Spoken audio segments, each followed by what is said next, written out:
It's week 2 of Flourishing Communities, and this week's theme is all about love.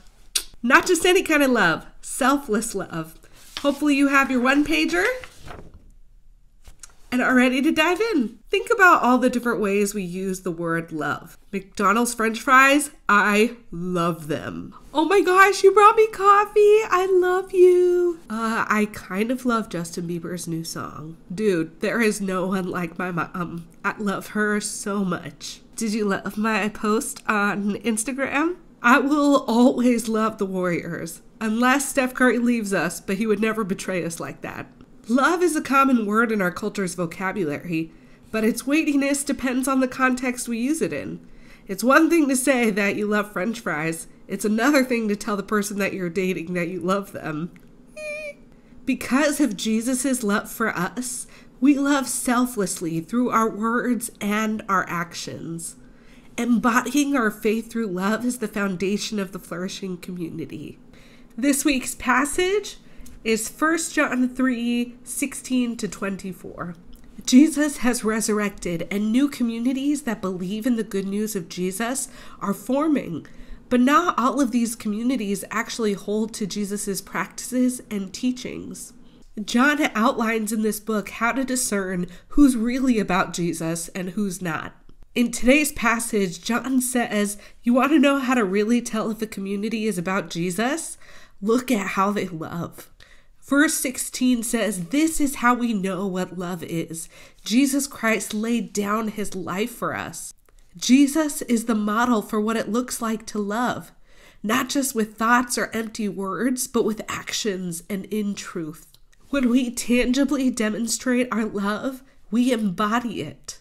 You are going to have such great discussions on this passage. Really press into this idea of loving with action and get people talking about what prevents us from loving in this way. Maybe it's the lack of time or energy. Maybe it's the fear of getting hurt.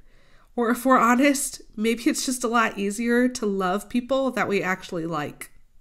As the facilitator, try to move the conversation from just being about the text to being about your real life, because that will help get the most out of this discussion.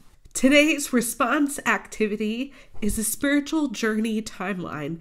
It's all about remembering how you have experienced God's selfless love in your life. For this activity, think about the significant events or people who have shaped your faith journey. It's okay if there are seekers or people who don't identify as Christian in your group. They can still reflect on times in their life when God felt present or felt absent, or they can reflect on events that have shaped their curiosity about faith and what brought them to this group in the first place. I recommend that you, as the facilitator, go first in sharing your timeline. Being honest about your own spiritual journey and times that you felt distant from God could actually be a powerful testimony for those who have gathered and give permission for people to still be in process about faith. It's just week 2, and your flourishing community is still forming. Sharing your stories with each other will help build trust and practice making space for authentic sharing in the weeks to come. Encourage attentive listening when people are sharing.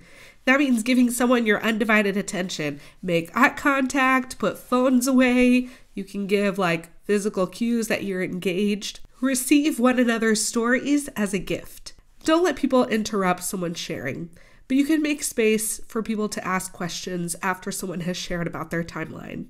As a community, practice putting love into action this week by brainstorming ways that you could love another community on campus. This could just be passing out snacks, volunteering for another student org's event on campus, hosting an interfaith meal to build friendship across religious organizations. Be creative and do something fun. Blessings on your preparations this week, and I'll see you next week.